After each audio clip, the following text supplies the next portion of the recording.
আজকের লেকচারে দেখবো প্রিপারেশন ফর টেস্টিং, মানে টেস্টিং করার আগে যে প্রিপারেশন গুলো নিতে হয় বা কি কি রাখতে হয় সেটা কিন্তু মোটামুটি আমরা এই লেকচারে ডিসকাস করব। এর আগের লেকচারে বেসিক টেস্টিং এর আইডিয়াটা ক্লিয়ার করেছি, আর তার আগের লেকচারগুলোতে মোটামুটি আমরা কোডিং ফেজ কমপ্লিট করে নিয়েছি, ডিজাইন ফেজও হয়ে গেছে এবং আমরা রিকোয়ারমেন্ট ফেজও কিন্তু কমপ্লিট বলতে পারো। যারা এখনো আইডিয়াস গুলো গ্রিপ আপ করোনি, সিকোয়েন্সলি দেখতে চাইছো, আমি এই ভিডিওর আই বাটনে প্লেলিস্টের লিংকটা প্রোভাইড করে দেবো, তোমরা সিকোয়েন্সিয়ালি কনসেপ্টগুলোকে দেখতে পারো।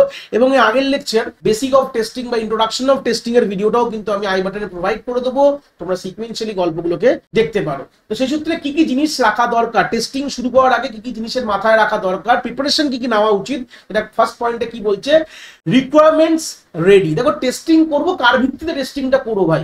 আমাদের রিকোয়ারমেন্টটাই যদি আমাদের হাতে পুরো রেডি না থাকে তো টেস্টিং করতে পারবো না। যে আমাদের সফটওয়্যারতে কি কি রিকোয়ারমেন্টস ছিল, আ কমপ্লিট অ্যাপ্রুভ এসআরএস বা software requirement specification must be available. তো আমাদের চেকিংটা কার এগেইনস্টে করবো, যে আমাদের সফটওয়্যার আমাদের এই জিনিস চেয়েছিল আমার থেকে, এই সফটওয়্যারের মধ্যে এই জিনিস থাকতে হবে, সেটা কোথায় লেখা থাকে? সেটা থাকে হচ্ছে আমাদের এসআরএস এর মধ্যে লেখা থাকে।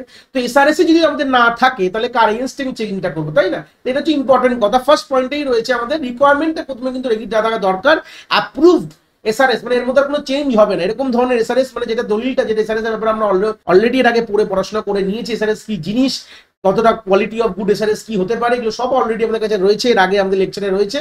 তো সেই সূত্রে দাঁড়িয়ে আমরা আশা করি তুমি এই আইডিয়াটা তোমরা জানো। তো এখান থেকে বুঝতেই পারছো যে এসআরএসটা হাতে না পেলে আমরা কিন্তু টেস্টিং কিন্তু শুরুই হওয়া যাবে না। সেকেন্ড পয়েন্টে বলছে planning and documentation, budget, time and schedule should be document with clear time lines and milestone, মানে কতটা টেস্টিং করব, কতক্ষণ করব এবং তার শিডিউলস কি হবে এবং তার খরচা কত হবে, এগুলো সবই কিন্তু একটা টেস্টিং শুরু হওয়ার আগেই কিন্তু আমাদের একটা ডকুমেন্টেশন করে নেওয়া দরকার, বা আমাদের একটা কিপ আপ চেকে রাখা দরকার, যে লিখে রাখা, বলে রাখা দরকার যে ভাই আমরা দেখো টেস্টিং মানে কি 6 মাস ধরে করবে না, নিশ্চয়ই আমরা মোটামুটি আইডিয়া করলাম যে আমরা 3 মাস টেস্টিং করব, এখানে আমাদের এতগুলো লোক টেস্টার দরকার, তার খরচা এই পড়বে, তার এই সময় পড়বে, এই শিডিউলে খরচ করা হবে। এই জিনিসগুলো পুরো একটা আগের থেকে একটা ক্লিয়ারলি মেনশন থাকা দরকার, এটা খুব ইম্পর্টেন্ট। মানে টেস্টিং অনেক দিন ধরে হতে পারে, অনেক ধরনের টেস্টিং এর হচ্ছে ভাস্ট এরিয়া, টেস্টিং এর কোনো শেষ নেই বলতে পারো।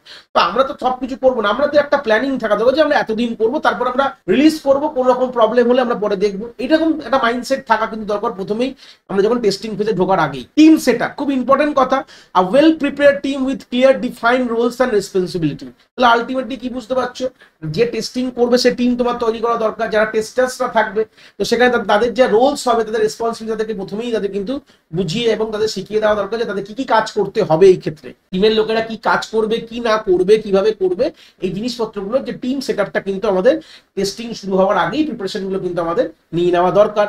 স্কোপস অ্যান্ড লিমিটেশনস কি বলছে, a well written document আউটলাইনিং the testing scope and limitations. তাহলে অবভিয়াসলি একটা ডকুমেন্ট প্রথমেই রেডি করো, যেখানে কোন কোন এরিয়ার ওপর আমরা টেস্টিং করব, কোন কোন জায়গায় টেস্টিং হবে, কি কির ওপর হবে, কতক্ষণের জন্য হবে, তার লিমিটেশনস কি হবে, এগুলো সবকিছু কিন্তু তাদের একটা প্রথমেই কিন্তু একটা মার্ক ডাউন থাকা কিন্তু খুবই দরকার।